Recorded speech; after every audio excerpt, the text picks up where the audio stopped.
Support for First Coast Connect is provided in part by Baptist Health and North Florida TPO.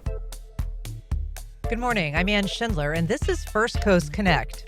Today, nearly half of Floridians have trouble sleeping, turning to drugs, supplements, and so-called sleep hygiene techniques. We meet a sleep psychologist who says what we really need to do is understand the nature of sleep and nurture our relationship with rest. Later in the program, a conversation with 1A host Jenn White.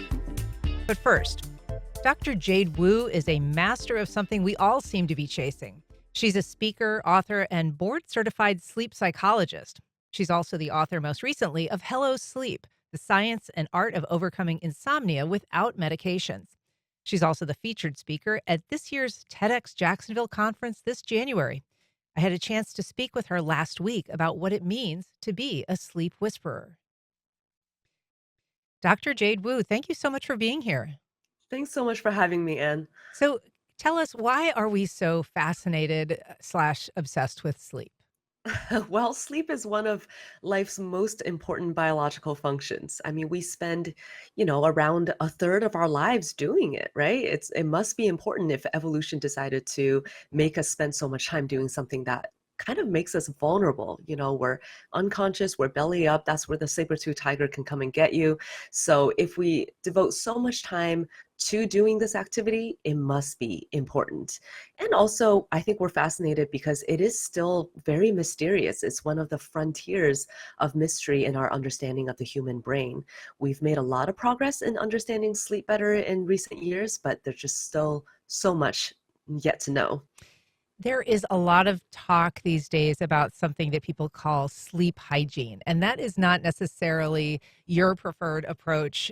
You have, an approach to sleep that you describe as kind of no drugs, no tech gimmicks, and not sleep hygiene. Can you explain to us, first of all, what our common understanding of it is and why that isn't your focus? Yes, so sleep hygiene is usually the first set of tips that people get. And I'm not against sleep hygiene per se. It's kind of like dental hygiene, right? Like brushing is good, flossing is good. Obviously, that's a good baseline foundation for everyone to have for their dental hygiene.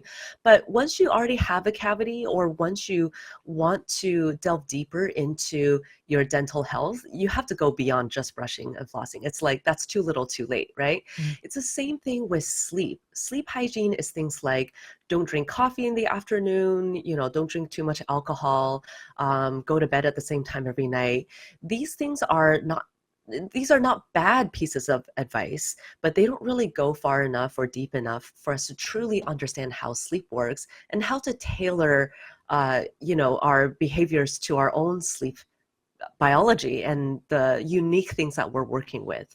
And so that's why I really like to lean into a relationship with sleep and nurturing that relationship so that we can get to know our sleep and do the things that are sustainably healthy for our sleep in the long run. And usually that does not involve medications or tech gimmicks.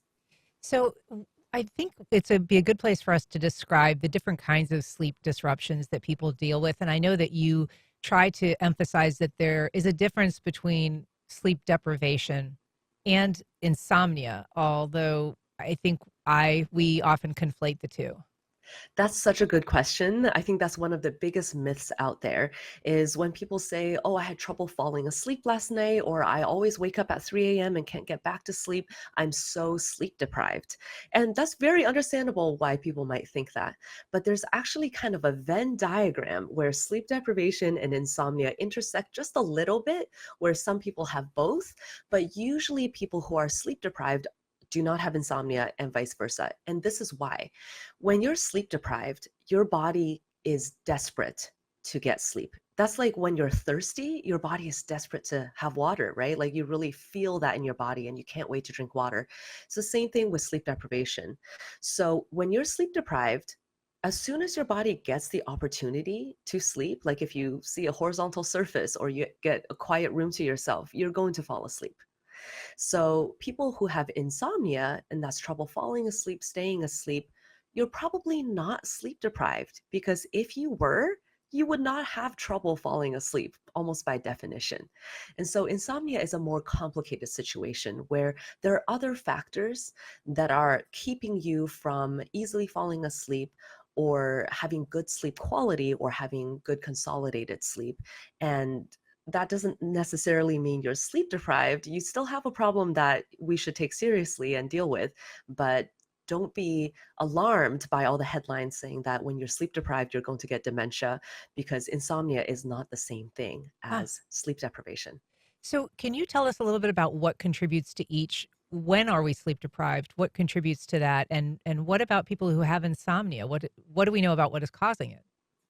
Yeah, so sleep deprivation is simply not having enough opportunity to sleep. So these are, college students pulling all-nighters to study or party. These are moms who are working three part-time jobs to feed their family, people who are staying up on purpose or pulling all-nighters on purpose. These are the folks who are sleep deprived. They simply don't have enough opportunity. Whereas for people who have insomnia, they have enough opportunity to sleep.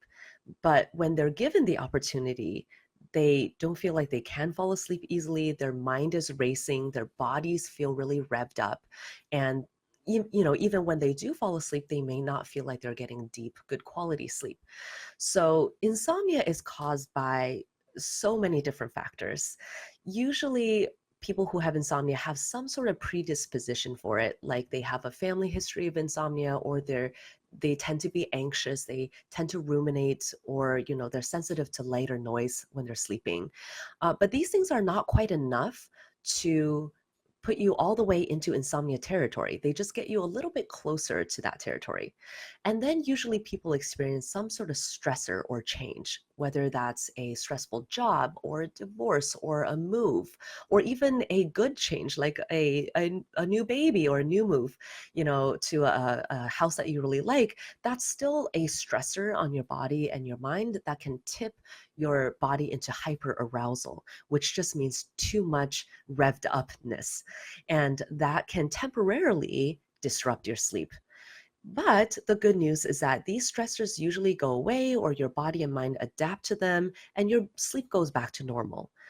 But then what happens is, if you have these third type of factors, these perpetuating factors start to sneak in, then your body can't return to normal sleep. And these third type of factors are called perpetuating factors.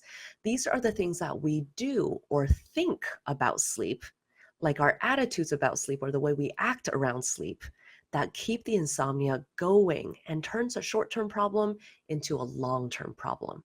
So this is like going to bed too early, trying to force yourself to sleep when you're not actually sleepy, or being sedentary, not getting outdoors, not getting moving. These are things like being anxious about sleep leading up to bedtime, thinking, oh shoot, here goes again, here we go into battle, or if I don't get a good night's sleep, I'm going to be useless tomorrow, or I'm going to have health problems if I don't get at least 6 hours of sleep tonight. Having these types of thoughts push you into a performance anxiety state. And of course, anxiety doesn't help you fall asleep. Sure. And there is so much anxiety with feeling like you haven't gotten enough sleep because it can be so disruptive, and almost painful to endure. Mhm. But a lot of people focus on sleep and try to find a way to measure it. A lot of people today use sleep trackers. And I'm curious what your thoughts are about being aware of how much recorded sleep you've gotten, whether that is helpful knowledge to have, or whether that in and of itself can be a cause of anxiety. That's such a great question. And it's a bit of a complicated one because, on the one hand, as a sleep scientist, I love sleep trackers because they just give us so much rich data from, so many people, and such fine grained data, and in people's home environments. Before we used to have to bring people into the lab to study their sleep, but now we can study how people actually sleep at home. So that's a gift, I think, to sleep science. And sometimes it can be a gift to individual people and their sleep health too. I have had clients who, after measuring their sleep for a while, realized, oh, on the nights where I drink alcohol, I don't sleep as well, even though I feel drowsy after drinking. So that's a great use case where you figure out patterns that are useful for your behavior change. But then on the other hand, I also have many, many patients and clients who end up becoming more anxious about their sleep because they wake up and the first thing they see is that their readiness score is really low, or they only got 17% deep sleep, or their sleep, they woke up 7 times last night. And when they see these things, it sends them into a self-fulfilling prophecy almost, where they start the day feeling like, oh, I must not have slept well last night, I'm not ready for today, so I'm dragging my feet, I'm irritable, I'm not feeling very optimistic. And that turns, of course, into doing less fun stuff or being less fulfilled in your day, and that in turn actually leads to worse sleep. So, and not to mention the anxiety that comes along with seeing those poor data. But then the real kicker is this: 17% deep sleep is exactly how much deep sleep you should be getting. On average, we should be getting 15% of our night should be deep sleep. And we should be waking up, around 10 or a dozen times a night.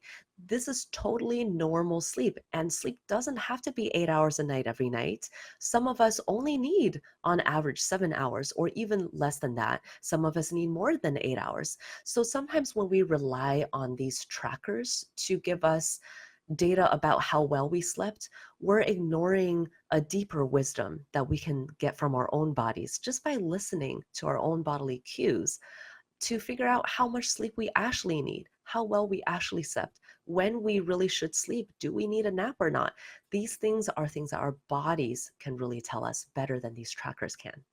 Well, I was fascinated to learn that people and their kind of natural sleep cycles are not all the same, and they're not mostly coordinated to a 24-hour clock, which is astonishing when you think of over a period of days and weeks, how different your body clock, so to speak, is from what the time is telling you. Can you explain a little bit more about how those body cycles are um, developed or innate, and then how they impact individuals differently?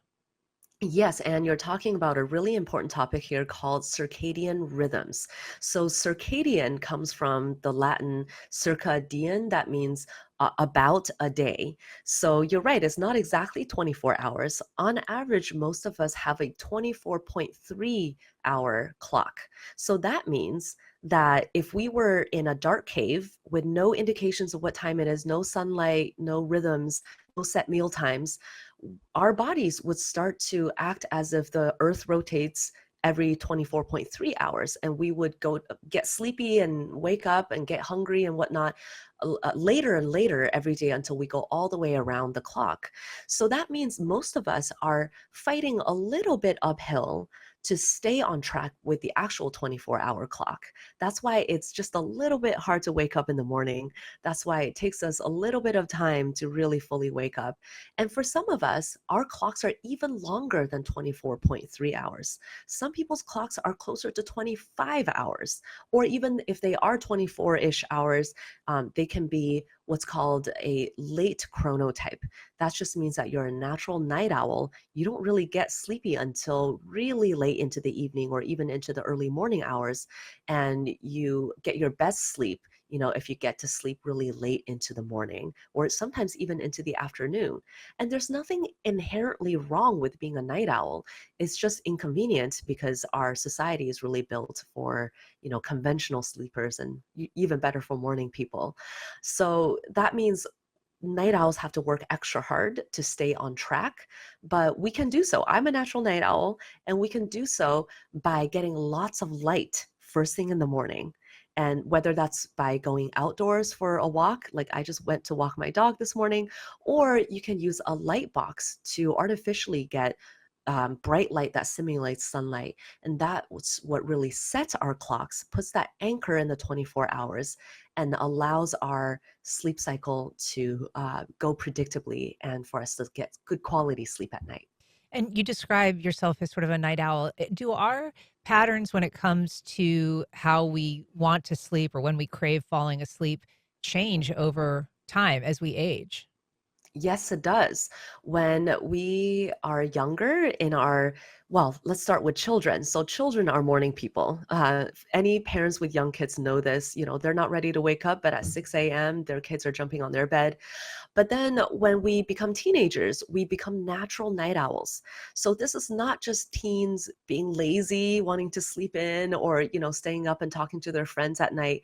Their biology really does want them to go to bed later and wake up later. And that's why we in the sleep community really want schools, high schools particularly, to start later to match teenagers' biology so they can get the best sleep that they can. And then as we get into full on adulthood and middle adulthood, we become more morning people again. And then as we get into later adulthood, we become real morning larks. We become sometimes such morning larks that we wake up at 4 a.m. and we start our day then. But then, of course, there's also individual difference. So just like some of us are taller, some shorter, some of us are just wired to be more of a night owl than everybody else. And that's perfectly okay.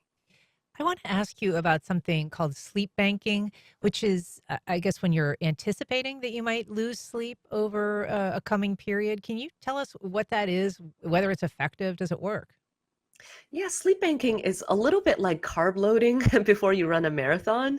If you know you're going to be not getting enough opportunity to sleep, it is a good idea to give yourself a little bit of extra opportunity. But then remember that your body can't really sleep more than you need. So your body doesn't know that you're about to go on that Europe trip or that you're about to do Thanksgiving. So it doesn't know what's coming next week. It only cares about what's happening right now. So if you're already fully well rested and you don't really need more sleep, you're not sleep deprived even just a little bit, you can't really sleep bank that well. You might be able to trick your body into sleeping in a little bit or getting a nap here and there, but don't be surprised if you end up just laying there, resting and awake, which is also a good thing. We should all lay down and just meditate too. That's also good, but it's okay if you don't fall asleep during sleep banking. Let's talk a little bit about naps and rest. Is there a length of time that is required for a nap to be effective? Are some naps too long? What if it takes you so long to fall asleep that you're using all of your nap time just laying there? Is that time well spent? It is time well spent because resting is almost just as effective and just as good as napping. In fact, I suggest that people set aside a time to rest/nap each day. If you lay down and you don't fall asleep, great. That means you weren't sleep deprived and you didn't need it. But if you did fall asleep, great, you got to catch up on a little bit. But I would try to set a timer for 30 to 45 minutes or so because we don't want to overnap. Even if you are somewhat sleep deprived, we want that nap to be short because we don't want to basically take away your sleep appetite for your nighttime sleep. So you mentioned, Thanksgiving, the holidays are here. And for a lot of people, that means there's going to be travel involved. So I guess I want to get you talking a little bit about coping with jet lag, but also just the disruptive nature of the holidays when you either have house guests or you are a house guest. Just um, are there some practical ways people can prepare for all of those things?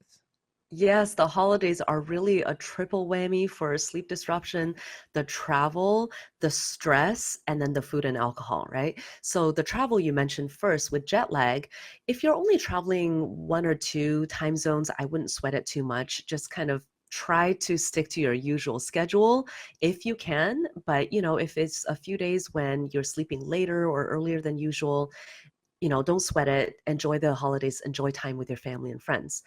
But if you do need help with jet lag, light is your best friend. Wherever you are, the local morning, use light. Get outside or use a light box, and that will help you to wake up when you need to be awake and to get better sleep at night. So that's travel. Now, the stress part, ooh, that's really tough. So I would say make sure you have a wind down period between your activities and your family and dinner and bedtime. Give yourself a chance to emotionally and physically wind down so you can get out of your head and into your body. So do things like a gentle stretch, have some quiet where you can, really just listen to yourself breathe, listen to some soft music, take a warm bath, really get into your five senses. That helps you to get out of the clutter of your mind or the excitement, even if it's positive clutter, that's too stimulating. Get Mm. out of your head into your body. And then, of course, there's the food and drink. So the biggest problem with holiday food and drink for sleep is that we have our meals too heavy, too late, and there's too much alcohol involved. Alcohol makes you drowsy, but it does not give you good sleep. In fact, it interrupts your sleep and keeps you out of deep sleep. So try to either minimize alcohol or have it earlier, have it more as like a happy hour, pre-dinner drink rather than throughout dinner or afterwards.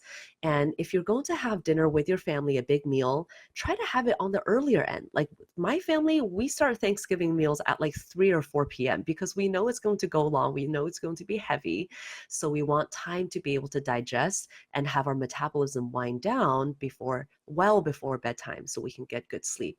And sure, there's lots of good food during Thanksgiving. Definitely indulge, but see if you can have more complex carbohydrates rather than simple carbohydrates, and pair that with nice protein and a variety of different foods. That helps to keep your blood sugar steady so that you don't have a spike and then a crash at night, which will send adrenaline through your body and make you wake up a lot throughout the night. Huh. And what about what we always hear, this tryptophan, in turkey? Is that a real thing? Does that make people sleepy, or is it more the combination of other factors you just mentioned? It's really more a combination of other factors. Turkey, I mean, tryptophan has just a tiny, tiny bit of drowsing effect. So the amount of turkey you're eating probably not making that much of a difference. And also, tryptophan needs to ride on the back of complex carbs to cross the blood-brain barrier. So, if you have like a nice whole grain toast with that turkey, then the tryptophan might get into your brain. Otherwise, it's probably just floating around in your bloodstream and not doing much for your sleep anyway. You briefly mentioned jet lag. What is your position on melatonin? I mean, we've heard that it can be very helpful in adjusting, but there's also been some reporting about people overusing it. Yes, this is a really actually complex and important topic. So, melatonin is a hormone that your body already naturally produces. It's called the darkness hormone because it marks nighttime versus daytime. It ramps up at night and goes away during the day. So, it's really not necessarily a sleep aid in the sense that it puts you out. It's more of a timekeeper that tells your whole body system when it's time to start preparing for nighttime processes, including sleep. So the melatonin in the US is not a prescription medication, it's over the counter. So that means it's less regulated in terms of its dosage and how people use it. So large studies have shown that the amount of melatonin you get in those gummies and pills can be as high as 5 times higher than what's labeled on the bottle. So if you think you're taking 3 milligrams, you could be taking 15. And even 3 milligrams is usually way too high Uh, for most people. It can either make you too drowsy, last too long into the morning and make you drowsy, or it can backfire and actually shift your circadian rhythm in the wrong direction and give you more insomnia. So definitely use melatonin only with the direction of a healthcare provider who specializes in sleep. What about people who say they just don't need sleep, that they're able to function on 3 or 4 hours of sleep a night and they've always done it that way? Um, is that something, are people that different in terms of the sleep that they actually require? There are a few people in the world who really need that little sleep. Just like there are a few people in the world who are 8 feet tall, right? On the extreme ends of the spectrum. So the vast, vast, vast majority of us do need our sleep. Most adults need somewhere in the 6.5 to 8.5 zone, maybe up to 9.5 for younger adults. And for older adults, the range is a little bit lower. It's perfectly fine for some older adults to be getting 6.5 hours of sleep. So really, the trick is to listen to your body when you give it enough opportunity to sleep. If your environment is conducive to sleep and you have consistent good schedules and you give yourself opportunity to sleep, then however much sleep your body can get is how much you need. And of course, talk to a doctor if you have concerns about other things like pain or other chronic conditions that may be affecting your sleep as well. But generally sleeping, we all do need more than 3 or 4 or 5 hours of sleep. Is it true that people self-report kind of having better performance than perhaps they do when they are without enough sleep? That's interesting. When we don't get enough sleep, we get a temporary boost in cortisol and adrenaline because your body is acting as if there's a crisis going on. Because evolutionarily speaking, if you pull an all-nighter, that's usually because you're running away from a saber-tooth tiger all night, right? So if that's happening, then yeah, of course, there should be adrenaline. You should be performing as if there's a tiger on your tail.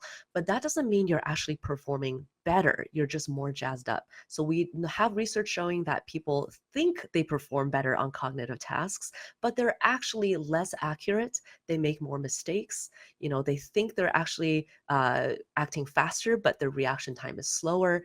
So I would not necessarily trust the reports of, let's say, the tech bros who are saying, I only sleep 4 hours a night, but I function really well when I do a cold plunge after 3 hours of sleep. I'm good.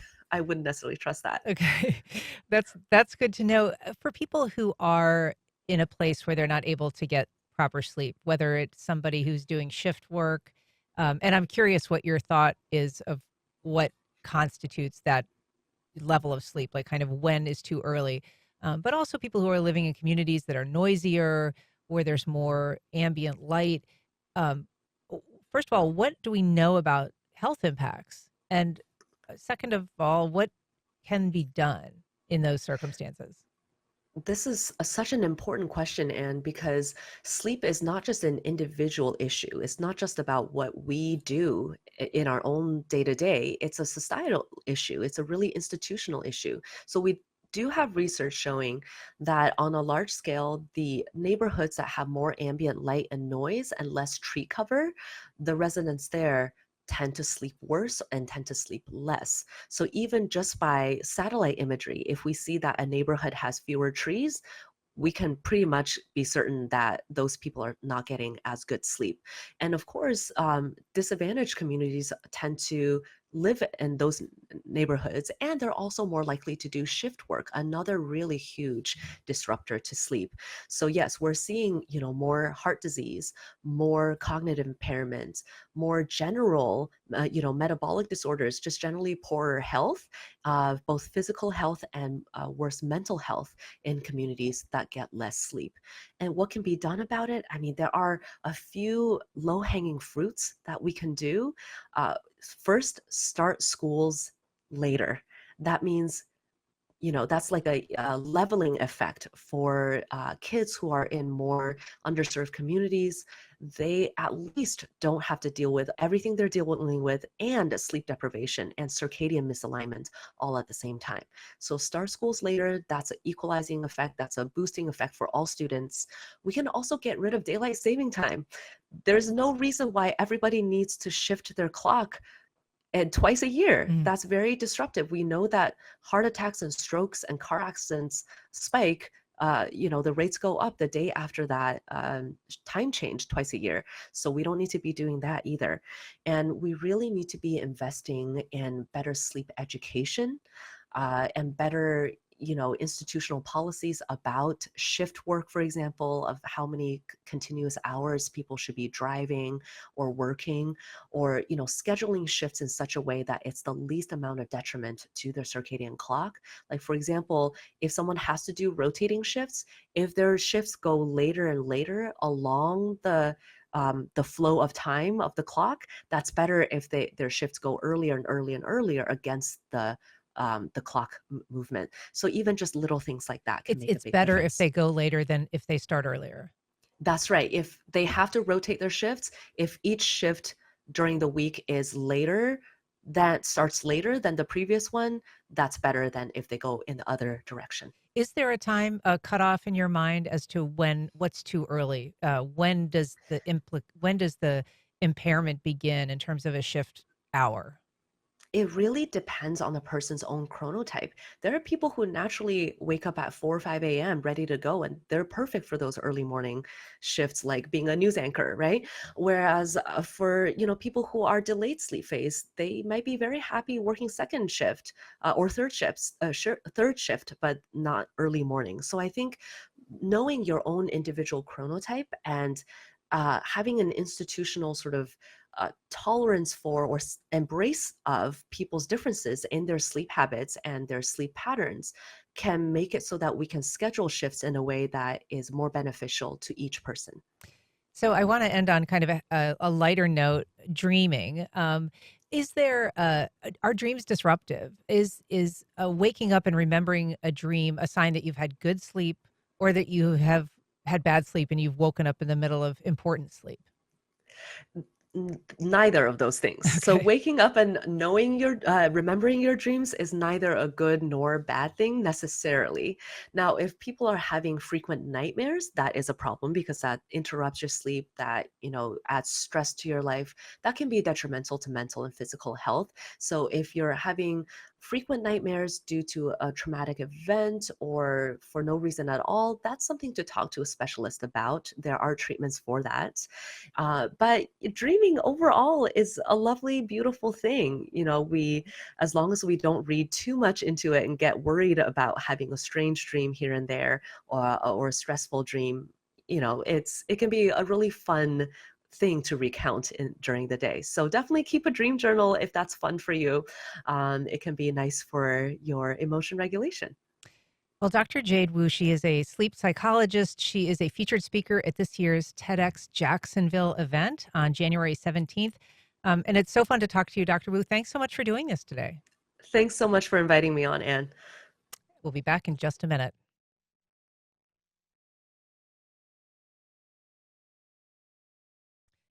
Welcome back. Well, my next guest has a voice that is familiar to anyone who listens to this program because her show 1A airs after First Coast Connect every morning.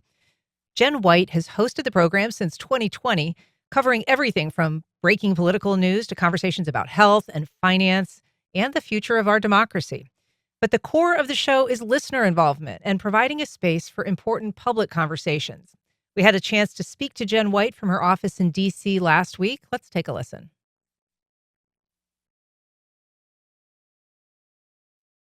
Jenn White, thanks so much for joining us.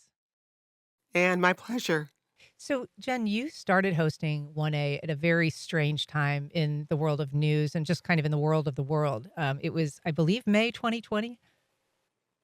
It was July 2020. Okay, so we're sort of early pandemic at that point, very much in the middle of some national protests over the murder of George Floyd.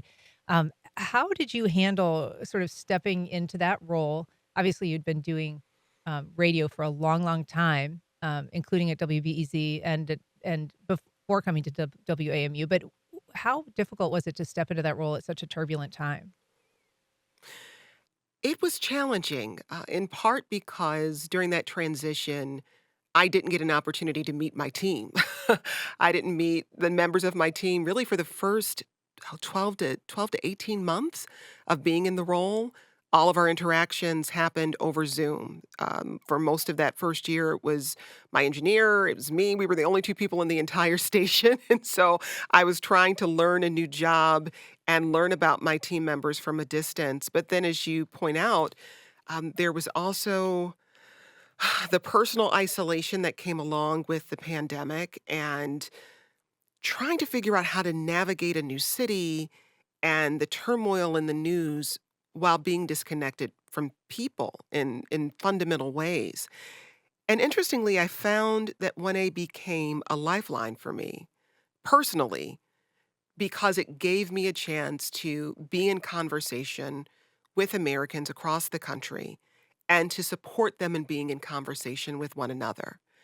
And I think the communal feel people experience when they listen to the program, a lot of it comes from that desire for connection that I personally had when I first started with the program, and that became a part of the show.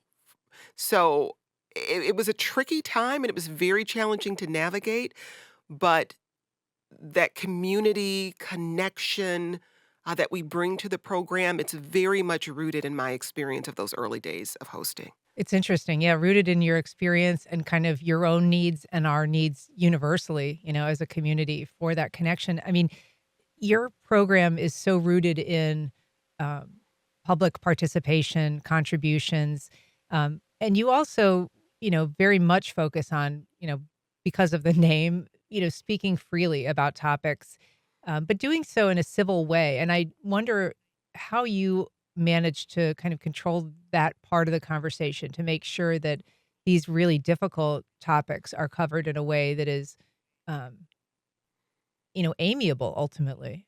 Mm. I think a lot of it comes from the tone we set as a show. People have a certain expectation around what they're going to hear and how it's going to sound when they tune into 1A. And I think it starts with me as a host. We're not interested in salacious conversations. We're not interested in people yelling at each other. And so that's not the tone we set on the program at all. And as the host, yes, I'm very much responsible for making sure the conversations remain civil because once we move beyond civility, and people are just yelling at each other or talking over each other, at that point, it stops being a service to listeners. Because if you can't make sense of who's saying what to whom, what is our purpose? And so at the core of it is really just me always thinking about how is this serving the person who's in their car, who's at their home, who's on that walk with their AirPods in, or who's just trying to better understand or who's just better trying to understand an important topic. We have to make it possible for them to cut through the noise and the confusion. And so as long as I keep that front of mind, if I start feeling like, oh, this is getting unwieldy, then I know the listener is having the same experience and I just have to reel it in. Yeah. I think that begins, as you say, with you as host and really just with this dulcet voice you have. It's such a beautiful sound. And I think it brings people kind of a sense of relaxation almost hearing it. You air right after our show every day. And I know that that is enormously popular. I hear people talking about 1A all the time. How do you choose your subjects? The topics that because you really do sometimes are pulling right from the day, that morning's headlines, which must be quite a scramble to put together as a show. But you also rely a lot on, suggestions from your listeners. Yes, we have so many listener suggestions that come into our email or our social media feeds. And sometimes it comes from questions that happen during the show in real time. We may cover a topic, and while we have a conversation that's planned, we start to see this other thread emerging around an adjacent conversation. And so when we come out of that show, we say, oh, there's a second show here, or maybe even a third or fourth show that we need to do. We also have an incredible team of producers, and everyone on our program who works on the program pitches ideas. And so that combination of curiosity that comes from our producers, curiosity that comes from our listeners, it creates this rich tapestry of conversations, and we never run out of things to talk about. You never do. And one of the series that you do, in addition to the If You Can Keep It, kind of the series on our democracy, which has been a really important continuing conversation. You do this Ask a series, which is basically it could be anything from, I think you've had, pilots on, book editors. I mean, you kind of have all of these different professions where people can have an opportunity to reach out directly to them. And it's a fascinating series of programs that have come together around that. Are those also listener suggestions? Sometimes they are. Sometimes I think they come out of perhaps second or third careers that producers are thinking about.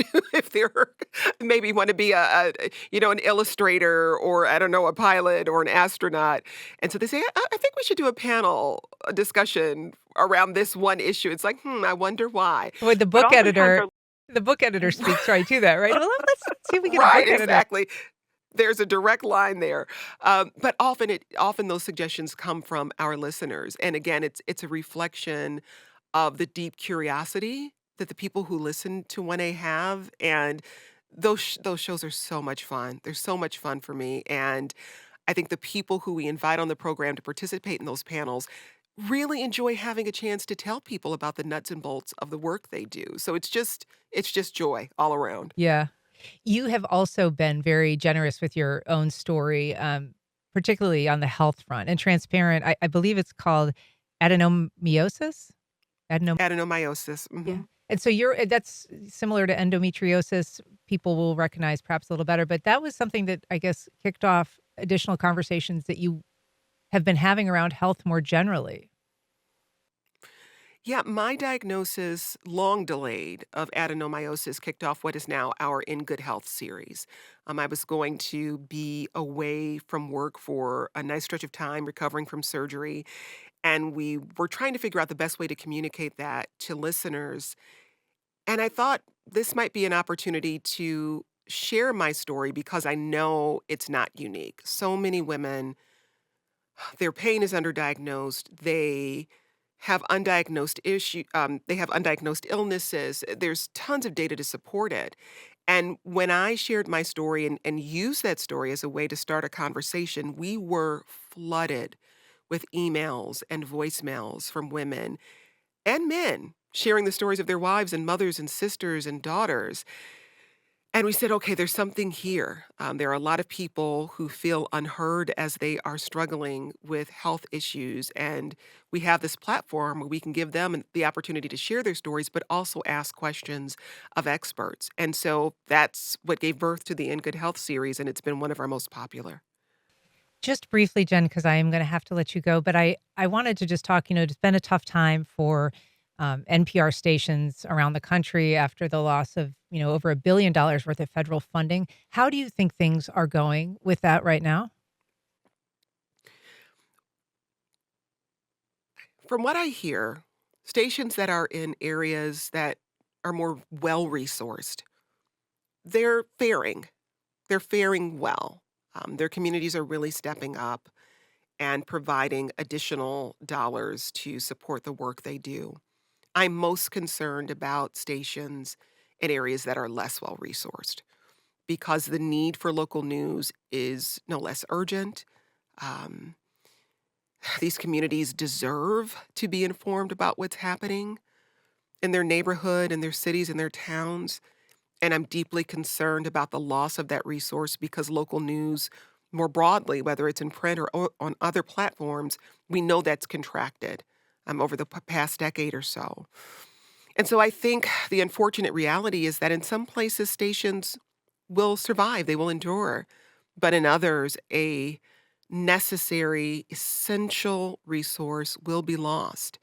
And as someone who spent her entire career in local newsrooms, even now, 1A is produced out of a local newsroom, that reality breaks my heart. But I hold out hope that there will be a resolution that will protect local journalism for everyone. As do we all. Well, thank you so much for what you contribute every day, Jenn White, to journalism around the country. We love your programming. Thanks a lot for joining us today. And my pleasure. And we'll be right back. Welcome back. Well, it was another nail-biter of an ending yesterday, but the Jags delivered a much-needed win against Arizona yesterday, fending off the Cardinals in overtime. Here to tell us about the Jags' playoffs potential is Alessandra Pombrian, sportscaster at WJXT News for Jax. Hey, Alessandra. Hey, yeah. Listen, another Victory Monday that we get to talk about. It was a close one, though. A barely Victory Monday, right? No, absolutely. I mean, they won 27-24 in overtime. They moved up one spot in the playoff race. So that's the one bright spot. Obviously, the game, they did win, but not a great game from the offense specifically. Defense played really well, but the offense not great, especially Trevor Lawrence. But it came down to Cam Little's 52-yard field goal in overtime. Once again, Mr. Cam Little. Literally. And remember in the beginning of the season, he wasn't really reliable. Right. He had some issues, but now after hitting the NFL record, he's been quite reliable like he was last year. So this is great for Cam Little. And then you have to give it up to Dewey Wingard and Christian Braswell, who broke up the pass on 4th and 4 that was inside the 10-yard line, that if the Cardinals player actually did catch, they probably would have been able to win the game. Yeah. So that was awesome for those That guys. was a huge defensive play, mattered Huge. all the way. Oh, no, absolutely. I mean, the game ended after that. Yeah. So, you have to give it to those two guys. And those are not, like the superstars on the defense that everyone thinks about, but they're two reliable guys, especially Dewey Wingard. He's been here for, I think this is his like 7th or 8th year here. Wow. He was a special teams warrior when he started. Now he's really doing a good job on the defense. But I like how Liam Cohen said after the game, he was like, nobody flinched. No one was disappointed on the sideline. No one had their heads down. They knew they were going to win this game. They had faith in themselves.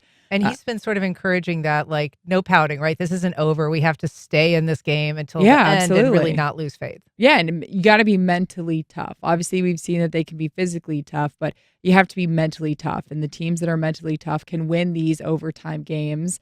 The ones that can't, you would beat themselves up. And I think you saw that last year and the past year before that, which are the first 2 years that I covered the Jaguars that I can speak on, that, I don't know if they were completely mentally tough to be able to come back and win a game like this. But it's different with Liam Cohen, and, it was evident yesterday. Coming back is not as much fun as just kind of holding the game from the beginning. And so what do they still need to work on so that, I mean, it was an exciting game finish, but not everybody loves that. I'm sure the coach isn't really crazy about the kind of comeback, finish. Yeah, I mean, Trevor Lawrence, he threw 3 interceptions, lost a fumble. He said after the game, quote, "I have to be smart with the ball." Obviously, we had 4 turnovers. They were all on me. I own that. He was 18 of 30 for 256 yards, 3 touchdowns, and 3 interceptions. So the offense, specifically Trevor Lawrence, needed to play better. But you did have guys step up. Jacoby Myers had a few plays, including a touchdown. That was really big. Parker Washington is just a star in the special teams with that huge return that set up the touchdown. And then, he made some crucial catches, especially the one in overtime in the first play that gained 25 yards and led to Cam Little's game-winning field goal. But Brenton Strange returned. This is his first game back since Monday Night Football in the beginning of October.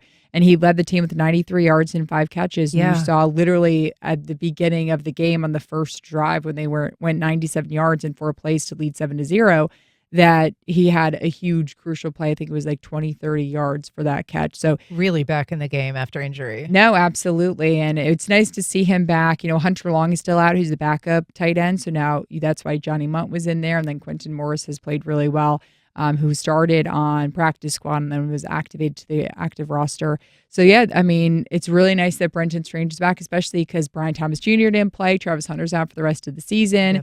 So you're missing a lot of your offensive weapons. So that was nice. But you got to give it to the defense. They were absolutely relentless. 5 sacks on Jacoby Brissett, 14 quarterback hits. Yeah, I mean, they did a really good job just messing him up. That was their backup quarterback, the Cardinals. Yeah. So Kyler Murray's out with injury, so Jacoby Brissett is in. Now, he did have the NFL completion record last week, so he was coming in with some confidence. And the Jaguars defense just made it a long day for him. But still, even though, the defense played so well, it still went into overtime. So we've got another game coming up. They're playing the Titans in Tennessee, and they're looking to extend this win streak to a 3rd week. I know. The Titans aren't great, right? We should be, you never want to say, this morning it was a Monday, we know that things can happen, but they're 10-1. So what do you think, or 1-10? What are you thinking for the Jags? Listen, it's a rivalry game.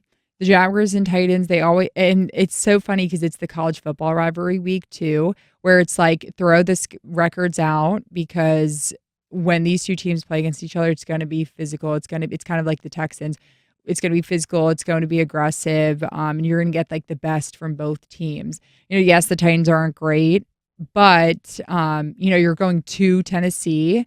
It's a holiday weekend, so probably a lot of families will be in town, so the players want to play, for their families and stuff. So it's going to be a good game. I think the Jaguars will win. 3-game winning streak. We haven't talked about that in forever. Right. So that would be huge, especially late in the season. Well, hopefully we're talking about it next Monday. Alessandra, thanks so much for being here today. Thank you, guys. All right, and that's our program. Thank you for listening. Thanks for bearing with us. If you missed anything, you can find all of our past and current shows at firstcoastconnect.org. And while you're there, you can sign up to get daily news, including a breakdown of upcoming guests and topics delivered to your inbox every day. First Coast Connect is produced by Stacey Bennett. Our associate producer, Isabella Casapow. Our show is directed by Brady Corum, and our theme music is performed by Club de Belugas. Join us tomorrow when we break down the latest headlines with attorney and political analyst Chris Hand. I'm Ann Schindler. You've been listening to First Coast Connect on WJCT News 89.9.